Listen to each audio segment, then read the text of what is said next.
Hello बच्चा लोग, क्या हाल चाल? बढ़िया सब। उम्मीद करते हैं कि आप लोग अच्छे होंगे, खुश होंगे, मस्त होंगे और अपनी अपनी पढ़ाई कर रहे होंगे। तो अगर आप BRAB यूनिवर्सिटी मुजफ्फरपुर से या बिहार के किसी भी यूनिवर्सिटी से BSc मैथ ऑनर्स कर रहे हैं और सेमेस्टर 4 के स्टूडेंट हैं तो आपके लिए बहुत ही हेल्पफुल वीडियो होने वाला है। तो आज हम लोग सेमेस्टर 4 में MJC 5 का डे नंबर 8 हम लोग पढ़ने वाले हैं। इससे पहले अगर आप लेक्चर नहीं देखे हैं डे 1 से लेकर 7 तक तो जरूर देख लीजिएगा MJC 5 का। और MJC 6 का ऑलरेडी सारा लेक्चर इसी चैनल पर अपलोड कर दिया गया है। तो आप इस चैनल पर MJC 6 का पूरा लेक्चर ग्रुप थ्योरी का आप देख लीजिएगा। एग्जाम बहुत ही जल्द होने वाला है BRAB यूनिवर्सिटी में। तो चलिए हम लोग आज का जो टॉपिक है, जो सबसे इंपॉर्टेंट है, वह है डॉर्बॉक्स थ्योरम। क्या है बहादुर बच्चे? डॉर्बॉक्स थ्योरम। आपको यहां पर दिख रहा है कि क्या लिखा हुआ है, डॉर्बॉक्स थ्योरम। और इसी को हम लोग स्टेप बाय स्टेप बहुत ही प्यार से समझेंगे, बहुत ही आराम से समझेंगे, बिल्कुल परेशान होने की जरूरत नहीं है। और अगर वीडियो आपको अच्छा लगता है तो आप दोस्तों को शेयर कर दीजिएगा ताकि आपके साथ साथ आपके दोस्त भी लेक्चर के माध्यम से लाभ ले सके। और जैसा भी हो आप बताइएगा जरूर कमेंट करके। कमेंट बॉक्स खुला रहता है, जब भी आपको जो भी लिखने का इच्छा हो आप बोलिएगा। हम कोशिश करते हैं कि आपके डिमांड को पूरा किया जाए। कभी कभार नहीं हो पाता है क्योंकि समय का थोड़ा सा ही दिक्कत है, ठीक ना? तो इसलिए तो आइए हम आज शुरू करेंगे डॉर्बॉक्स थ्योरम। और अच्छे से समझिएगा, प्यार से समझिएगा। और थ्योरम है तो आपको पता है कि 2-4 बार इसको प्रैक्टिस करना भी पड़ता है, क्योंकि अगर प्रैक्टिस अगर नहीं करेंगे आप तो नहीं होने वाला है। बिना प्रैक्टिस का यह चीजें नहीं होने वाला है। इसलिए प्रैक्टिस हर हाल में जरूर कीजिएगा। थ्योरम को एक बार में आप नहीं समझ सकते, इसको 2-3 बार अच्छे से समझना पड़ता है। समझ तो जाइएगा आप एक बार में, लेकिन वही है कि लिखिएगा कैसे, इसके लिए आपको प्रैक्टिस जरूरत है। और लास्ट थ्योरम है डॉर्बॉक्स थ्योरम। उसके बाद MJC 5 में कोई थ्योरम नहीं है, ठीक है। इसके बाद हम लोग डायरेक्ट पढ़ेंगे डिफरेंशिएशन और उसके बाद 2-4 लेक्चर और होगा। उसके बाद MJC 5 खत्म हो जाएगा। मेन अब बच जाएगा MJC 7, ठीक है। तो अगर आपको क्लास करने की जरूरत हो तो आप हमें बताइएगा, फिर हम देखेंगे। आइए, बहुत ही प्यारा सा थ्योरम है डॉर्बॉक्स। डॉर्बॉक्स कौन है बताओ? बताओ बच्चे कौन है? तो साइंटिस्ट है। कौन है? साइंटिस्ट है, मैथमेटिशियन है। वह क्या बताए यह समझने की जरूरत है। डॉर्बॉक्स क्या बोले कि f कोई फंक्शन है, f कोई फंक्शन है, ठीक है। ध्यान से समझिएगा। अगर टाइम नहीं तो छोड़ दीजिए इस वीडियो को, बाद में देख लीजिएगा। लेकिन टाइम हो तो भैया देखिए, आराम से रख दीजिए, कॉपी कलम निकाल लीजिए, पानी का बोतल रख लीजिए और आराम से पढ़िए। रील की तरह आप लोग जो पढ़ते हैं ना, यही दिक्कत है। रील थोड़ी है ना कि 30 सेकंड में थ्योरम हो जाएगा। यहाँ तो क्वेश्चन 30 सेकंड में नहीं होता ठीक से, और थ्योरम कहाँ से हो जाएगा? तो आराम से पढ़ने की जरूरत है। आप आराम से पढ़िए, कोई हड़बड़ी नहीं है, कोई धरती उलट पलट नहीं हो रहा है। धरती यहीं रहेगा, आप भी यहीं रहिएगा, हम भी यहीं रहेंगे। बस आराम से पढ़ने की जरूरत है। एफ कहता है डिफरेंशिएबल है, कोई इंटरवल है आई उसमें, ठीक है। कोई इंटरवल है आई। इंटरवल कौन सा है बहादुर बच्चे? आई है। और एफ जो है वह डिफरेंशिएबल है। क्या है? डिफरेंशिएबल है। किसमें? आई में, ठीक। क्वेश्चन यही बोला कि एफ डिफरेंशिएबल है आई में, ठीक बात है। और x1 x2 जो है बिलोंग्स करता है आई में। मतलब इस आई में बहुत सारा नंबर होगा, लेकिन इसमें से हम 2 नंबर ले लेते हैं, x1 और x2। 2 नंबर ले लिए, x1 और x2। कहां से ले लिए? आई में से। आई कोई इंटरवल होगा तो इस इंटरवल में बहुत सारा पॉइंट होगा, इसमें से हम 2 पॉइंट ले लेते हैं, x1 और x2, ठीक है। और इस तरह से आपको लेना है कि x1 और x2 में x1 छोटा वैल्यू हो और x2 बड़ा वैल्यू हो। लेस देन है x1, जिधर मुंह बंद रहता है वो छोटा रहता है, जिधर मुंह खुला रहता है वो बड़ा होता है। तो कहा कि f डिफरेंशिएबल है आई में, और आई में से 2 नंबर ले लिए, x1 और x2, और इस तरह से लिए कि x1 छोटा है और x2 बड़ा है, ठीक। आइए, ठीक बात। अब कहता है आगे कि if lambda lies between f dash x1 and f dash x2, यहाँ डैश है। ये डैश कैसे आता है? जब आप f को डिफरेंशिएट करेंगे ना तो f डैश हो जाता है। तो लेमडा जो है कोई नंबर होगा लेमडा, ठीक है। इसको हम लेमडा पढ़ते हैं। यह जो लेमडा है वह f डैश x1 और f डैश x2 के बीच का नंबर है। देखो f डैश x1 है और यहां पर f डैश x2 के बीच का नंबर है लेमडा। लेमडा किसके किसके बीच में है? एफ डैश x1 और एफ डैश x2 के बीच का नंबर है। ठीक बात, यह बातें आपको समझ में आ रहा है? ठीक, अब यहां से समझिए, then there exist at least one point C, तब जब इतना तामझाम हो जाए तब एक पॉइंट होगा सी, किसके बीच में? तो x1 और x2 के बीच में, मतलब x1 और x2 के बीच में एक पॉइंट होगा सी। कौन पॉइंट होगा? सी, और सी होगा सच डेट इस तरह से कि एफ डैश सी में, एफ डैश में अगर हम लोग सी रख दें तब वैल्यू क्या हो जाए? लेमडा हो जाए। क्या हो जाए? लेमडा हो जाए। यही स्टेटमेंट कहता है। एक बार और समझिए इसको, हम अच्छे से समझाने की फिर से कोशिश करते हैं, आप इसको अच्छे से देखिएगा। कहता है एफ कोई डिफरेंशिएबल है आई में, और आई में दो नंबर है x1 और x2, और इस तरह से कि x1 छोटा है x2 बड़ा है। ठीक, तब कहता है कि एफ डैश x1 और एफ डैश x2 के बीच में हम लेमडा ले लेते हैं कोई नंबर। इस तरह से लेना है कि एफ डैश में अगर सी रखे तो वैल्यू लेमडा आ जाए, एफ डैश में अगर हम सी रख दें तो क्या आ जाए? बोलो क्या आ जाए? तो लेमडा आ जाए। बोलो, यह बातें आपको समझ में आ रहा है? बिल्कुल समझ में आ रहा होगा, बिल्कुल समझ में आ रहा होगा, आ रहा होगा। चलिए अब यहां पर हम लोग चलते हैं इसमें आगे की कहानी पर। अब यहां पर समझिए कि स्टेप 1 में हम लोग लेते हैं, हम स्टेप बाय स्टेप समझाएं ताकि आपको अच्छे से समझ में आ जाए। ठीक है, स्टेप 1 में कहा कि since lambda lies between F dash x1 and F dash x2, यह पता है कि लेमडा जो है एफ डैश x1 और एफ डैश x2 के बीच का कोई नंबर है। तो यहां से there are two possible cases, तो यहां से दो कंडीशन हो सकता है। क्या कंडीशन? तो केस 1 कि लेमडा जो होगा वह एफ डैश x2 से छोटा और एफ डैश x1 से बड़ा हो जाए, या ऐसा हो सकता है कि लेमडा जो है वह एफ डैश x1 से छोटा और एफ डैश x2 से बड़ा हो जाए। यही बात हो सकता है, दो बात, कि अगर लेमडा अगर एफ डैश x1 और एफ डैश x2 के बीच का नंबर है तो यह दो कंडीशन हो सकता है कि लेमडा छोटा हो जाए एफ डैश x2 से और एफ डैश x1 से बड़ा हो जाए, या ऐसा हो सकता है कि लेमडा जो है छोटा हो जाए एफ डैश x1 से और बड़ा हो जाए एफ डैश x2 से। तो हम लोग क्या करते हैं, यहां से हम लोग प्रूफ करेंगे केस 1। आप दोनों में से कोई भी लेके चल सकते हो, कोई भी लेके जाके आपको प्रूफ कर देना है। ठीक है, तो हम पहला कंडीशन ले लिए कि एफ डैश x1 छोटा है लेमडा से और लेमडा जो है छोटा है एफ डैश x2 से। दोनों में से कोई कंडीशन लेके आप प्रूफ कर सकते हो, कोई दिक्कत वाली बात नहीं है। तो हम एक ही कोई कंडीशन प्रूफ करेंगे, जो पहला केस है सो। तो क्या लिखा हुआ है बताओ कि एफ डैश x1 जो है वह लेस देन लेमडा है और लेमडा जो है वह छोटा है एफ डैश x2 से। यानी इस तरह से कि लेमडा एफ डैश x2 से छोटा होगा और एफ डैश x1 लेमडा से छोटा होगा। यही कंडीशन हम लोग लेके चल रहे हैं। ठीक, we have to prove that there exist a point C, तो हमको प्रूफ करना है कि सी जो पॉइंट होगा वह x1 x2 के बीच का पॉइंट होगा, और इस तरह से होगा कि एफ डैश सी का वैल्यू लेमडा आएगा। मतलब यह प्रूफ करना है आपको कि एफ डैश सी का वैल्यू कितना होगा? लेमडा लाना है। एफ डैश सी का वैल्यू कितना लाना है बोलिए?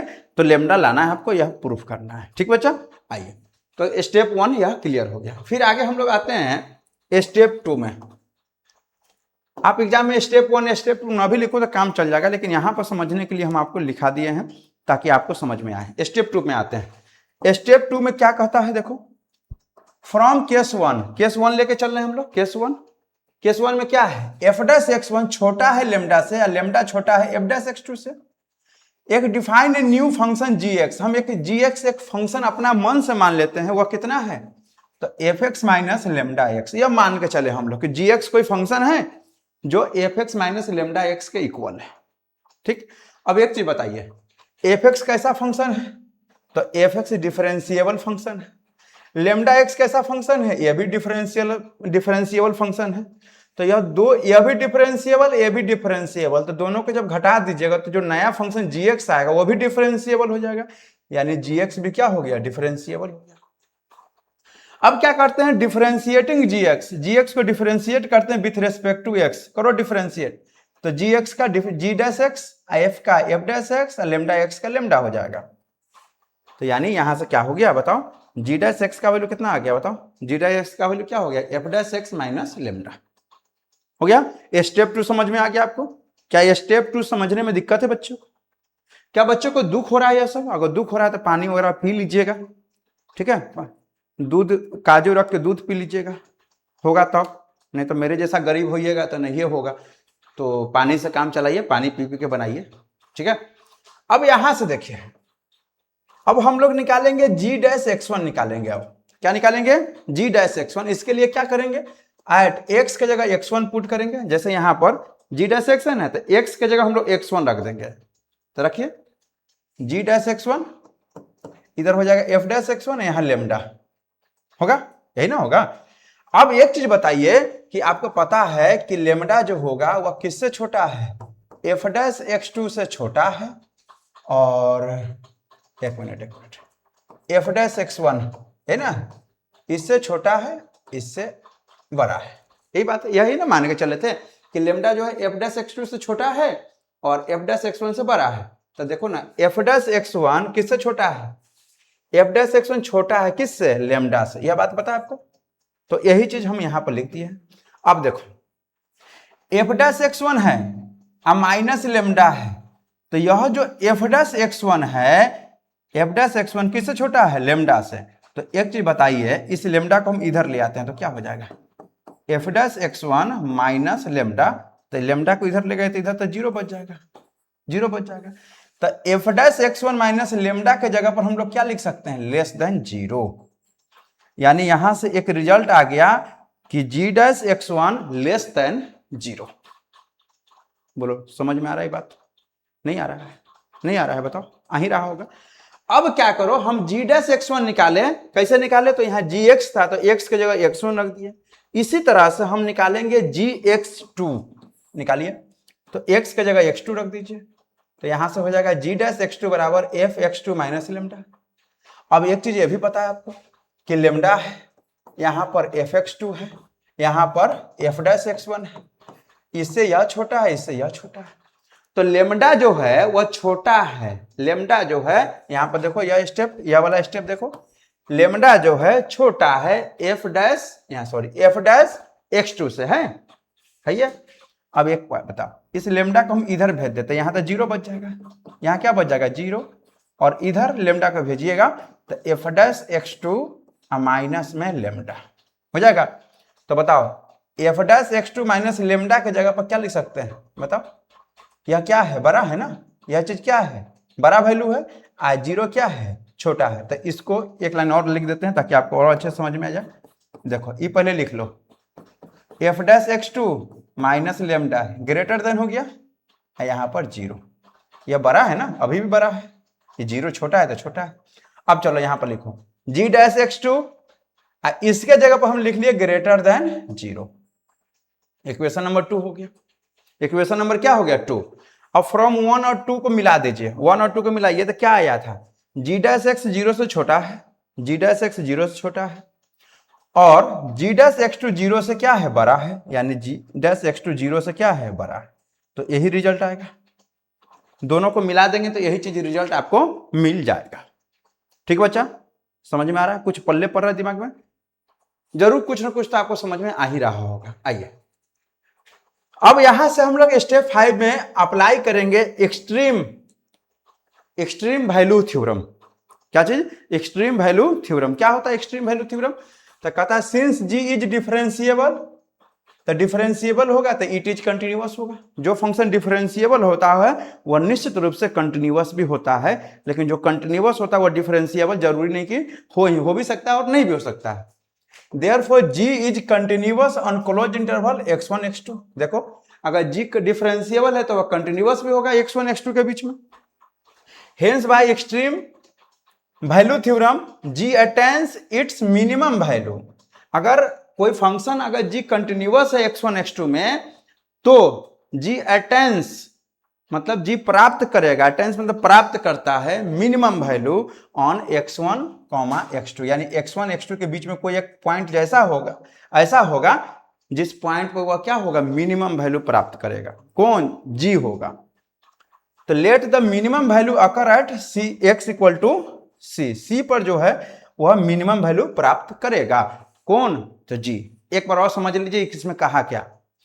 क्वेश्चन बोला कि g क्या है? तो डिफरेंशिएबल है। जी क्या है बोलिए? डिफरेंशिएबल है। और आपको पता है कि अगर डिफरेंशिएबल है तो कंटिन्यूअस भी होगा, निश्चित रूप से होगा। तो किस में? x1 और x2 के बीच में, ठीक है, x1 और x2 के बीच में, दो पॉइंट है x1 x2 के बीच में। तो क्वेश्चन बोला कि x1 और x2 के बीच में एक पॉइंट C जरूर होगा, कोई ना कोई पॉइंट जरूर होगा जिस पॉइंट पर G का वैल्यू क्या हो जाएगा? मिनिमम होगा। G का वैल्यू क्या होगा? मिनिमम होगा, यानी सबसे कम वैल्यू प्राप्त करेगा x1 और x2 के बीच वाला पॉइंट से। तो देखो यहां पर, तो हम मान के चलते हैं कि x इक्वल टू C पर क्या है? मिनिमम वैल्यू प्राप्त करेगा कौन? G। यही है एक्सट्रीम मीन वैल्यू थ्योरम का कंसेप्ट। अब देखो यहां पर, अब इसके लिए आपको दो चीज लेके चलना पड़ेगा। आप बताइए कि यहां पर एक पॉइंट हम लोग लिए थे, यहां पर हम लोग एक पॉइंट लिए थे x1 और यहां पर हम पॉइंट लिए थे x1 और बीच का पॉइंट क्या मान लीजिए? C। तो सबसे पहले बात तो आपको यह प्रूफ करना है कि C जो है वह x1 नहीं है, मतलब C जो है वह x1 नहीं है, यह प्रूफ करना पड़ेगा। फिर हम प्रूफ करेंगे जो C जो होगा वह x2 नहीं है। तो इसका क्या मतलब होगा कि C अगर x1 नहीं है, C अगर x2 नहीं है, तो इसके बीच का पॉइंट होगा C कहीं ना कहीं। C अगर x1 नहीं है, C अगर x2 नहीं है, तो C क्या होगा? तो C जो होगा वह x1 और x2 के बीच का पॉइंट होगा। यही बात है। तो देखो हम लोग यहां पर मान के चलते हैं कि C not equal to x1, मतलब C जो है वह x1 के इक्वल नहीं है, C जो है वह x1 के इक्वल नहीं है, ये मान के चल रहे हैं।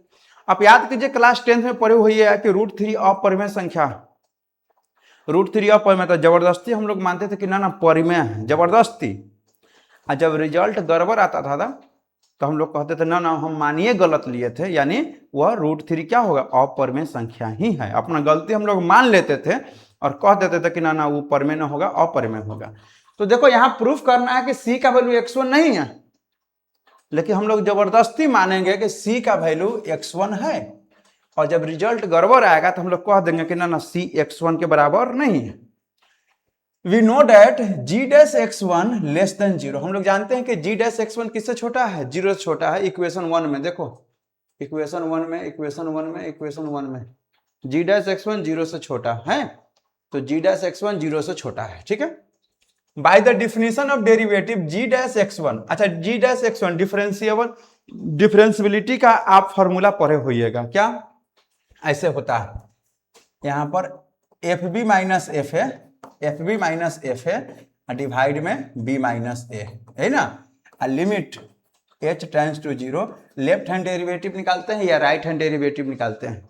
ऐसे ना निकलता है, ऐसे ना निकलता है, या ऐसे नहीं निकाले होइएगा तो ऐसे निकाले होइएगा। यहाँ पर देखो, यहाँ पर देखो, यहाँ पर देखो, इस तरह से निकाले होइएगा। Differentiability limit f a plus h minus F A divide में h, ऐसे निकलता है, या राइट हैंड डेरिवेटिव निकलता है। अब एक चीज बताना, a प्लस h है, यहाँ f है, तो घटाइए, इसमें क्या करना है? घटाना है, तो घटाइएगा। a प्लस h में से a, तो a से कट के क्या बचेगा? h बचेगा। तो यह हो गया। उसी तरह से अगर यह g डैश x1 निकालना है, अच्छा यह क्या निकलता है ऐसे करने पर? f डैश a निकलता है, क्या निकलता है? f dash a। तो उसी तरह से g डैश x1 निकालना है, तो हम लोग यह मान लेते हैं कि g x1 plus h minus g x1, x1 से x1 कट के h हो जाएगा, और h किसको टेंस करेगा? 0 का। इस तरह के फॉर्मूला पर अगर डिफरेंशियबिलिटी पढ़े होइएगा तो यह बात आपको पता होगा कि g डैश x निकालने का यह फॉर्मूला होता है।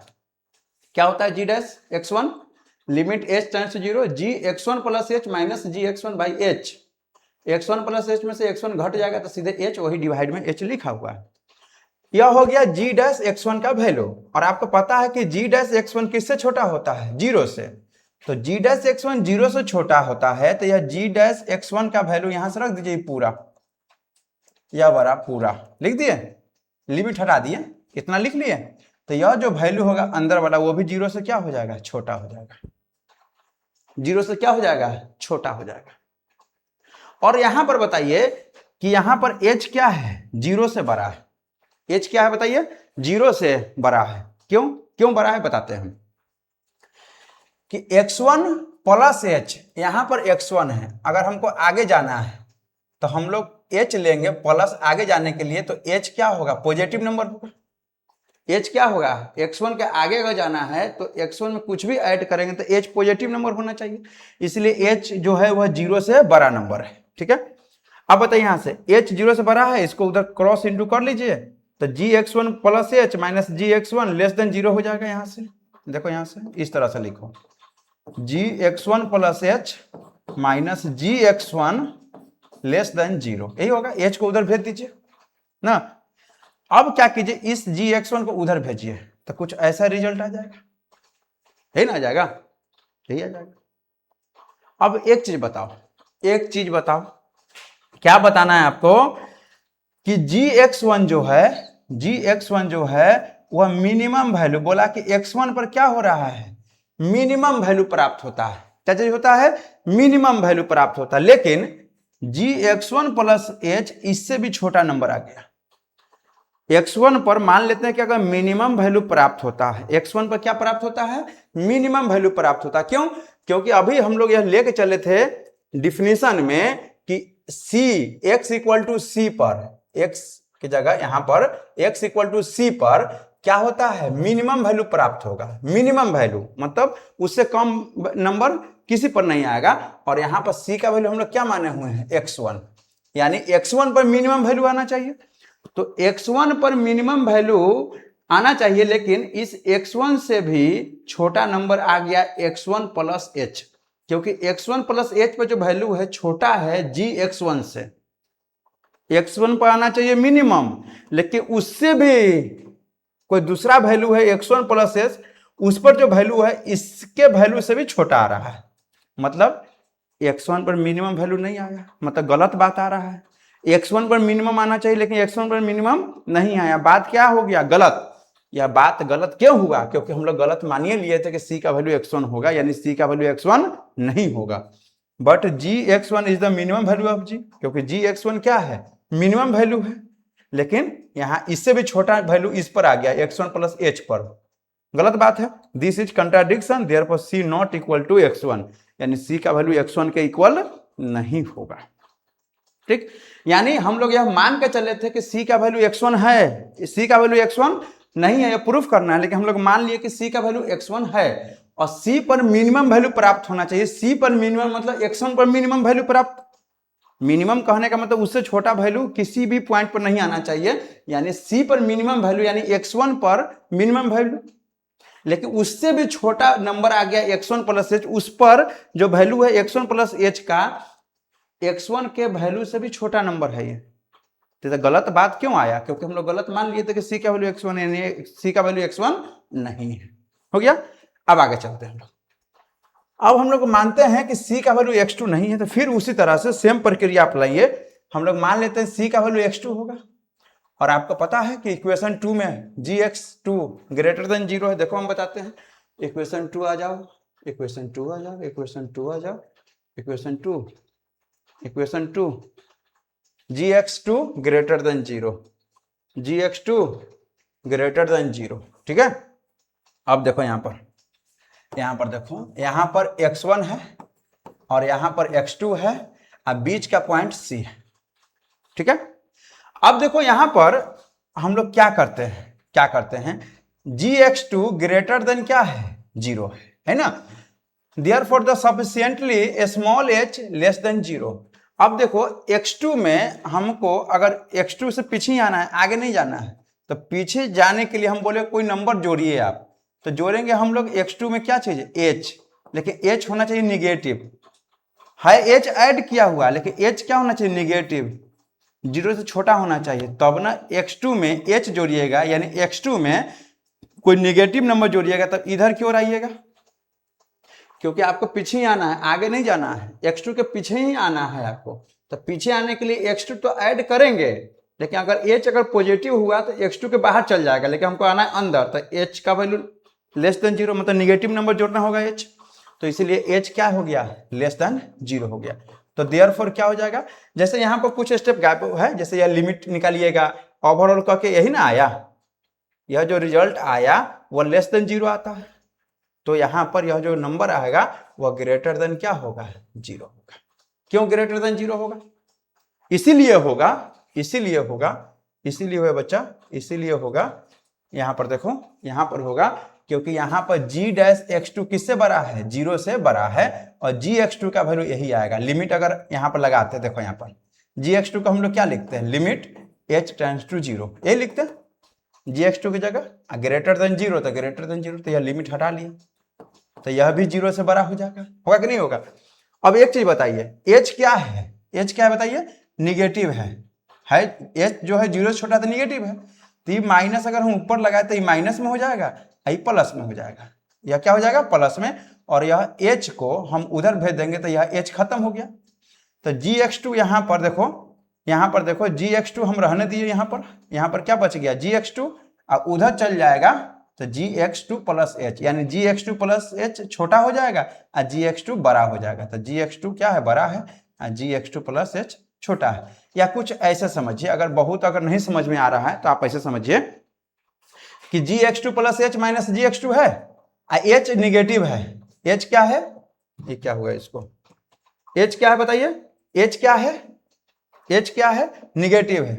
जब h निगेटिव होगा ना, h निगेटिव होगा तो इसका साइन उलट जाएगा। अगर h अगर पॉजिटिव रहता तो क्या लिखते हैं आप, gx2 प्लस h, और gx2 को हम उधर भेज देते हैं gx2, और यहाँ पर ग्रेटर देन हो जाता, gx2 को उधर भेजते ग्रेटर देन, इधर प्लस 0 हो जाता। लेकिन h निगेटिव है तो यह जो साइन है ना, यह उलट जाएगा, यह साइन क्या हो जाएगा, उलट कर लेस देन हो जाएगा। क्यों, क्योंकि h निगेटिव है, h क्या है, निगेटिव है। तो यहां से gx2 प्लस h किससे छोटा है, gx2 से। अब एक चीज बताइए, c पर बताना है कि मिनिमम वैल्यू प्राप्त होगा, किस पर, मिनिमम वैल्यू आएगा, और c मतलब क्या है, x2, तो c यानी x2, यानी x2 पर मिनिमम होना चाहिए, x2 पर क्या होना चाहिए, मिनिमम।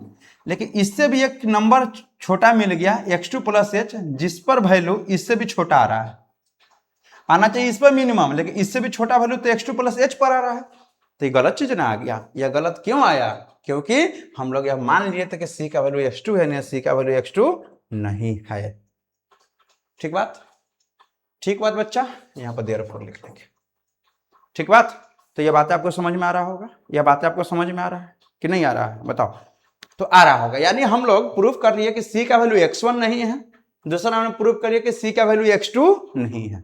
जब x1 नहीं है, c जो है x1 नहीं है, x2 नहीं, तो c तो बीच में ना होगा, x1 x2 के बीच में होगा, यानी step therefore c is an interior point, यानी c जो है अंदर का पॉइंट होगा।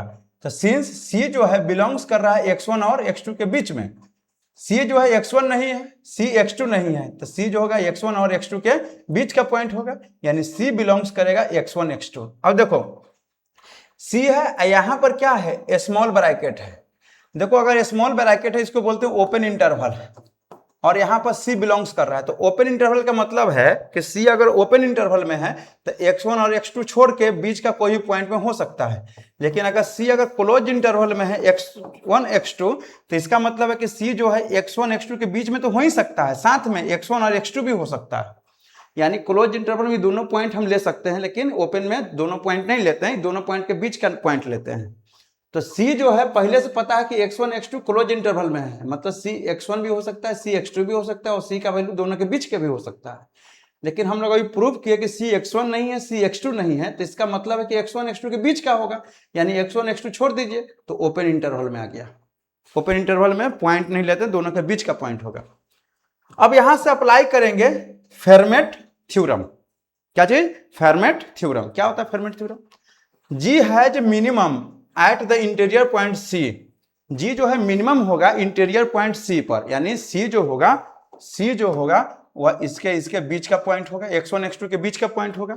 तो फेरमेट थ्योरम कहता है कि g डैश c का वैल्यू क्या हो जाएगा, 0 हो जाएगा, g डैश c क्या हो जाएगा, 0 हो जाएगा। बट g डैश c का वैल्यू हम लोग क्या माने हैं, f dash c minus lambda, ये निकाले हुए हैं g डैश c का वैल्यू।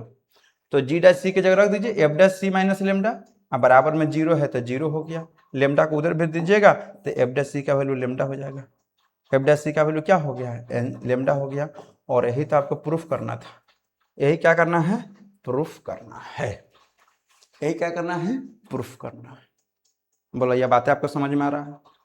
थोड़ा सा लॉन्ग तो है, थोड़ा सा लॉन्ग है, लेकिन अगर आप इसको अगर अच्छे से देखेंगे, अच्छे से समझेंगे तो बहुत ही आसान हो जाएगा। ठीक है, थ्योरम है तो थोड़ा बहुत तो टाइम लगता ही है, लेकिन इसको आप अच्छे से पढ़ने के बाद, अच्छे से नोट करने के बाद एक प्यारा सा कमेंट जरूर कीजिएगा कि कैसा लगा यह वीडियो।